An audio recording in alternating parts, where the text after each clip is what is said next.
it came to a point where I noticed that every summer I would shed a skin and go through a hard change. Mm, And it was usually timed to some major pivot in my career, but not always. Sometimes it was between pivots, but it was a shift internally or in my outlook that I knew I needed to have to get to a goal of change by a certain period of yeah. time.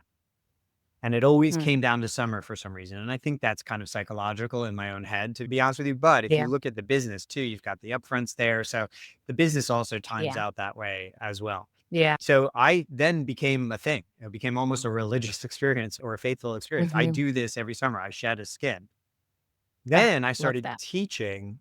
And the process is really literally, why am I doing what I'm doing? What am I doing? And why am I doing it? What am I doing? Yeah. Why am I doing it? And then I started 20 years ago, I started teaching at NYU. And my course in college is actually a big backbone of my writing. So those slides, Mm, there's a lot of overlap yeah. between my Substack newsletter and my college course. So you'll see the things pop up in both places. Love that. So that's one key element of output, like cross pollinate as much Oh, yes. as you possibly can. But my team will tell you, we now change our thesis. We shed our skin every Mhm. semester. So every 6 months, we shed our skin. Mhm.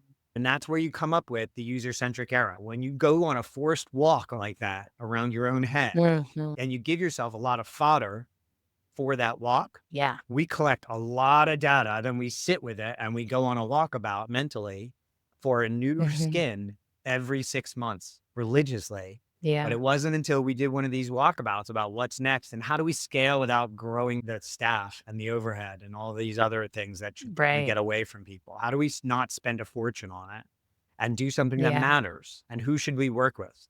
And that's where that all born from. So that process, you're exactly right. The journey never ends. And we're pretty sure of who we are and what our superpowers are at this point, but we Mm. change our relationship to them, as you said, Yes. as I just said, twice a year, every year, just to make Yeah. sure we're fresh and we're in touch with who we are and what the marketplace needs from us. What value can we add to the Yeah. marketplace too?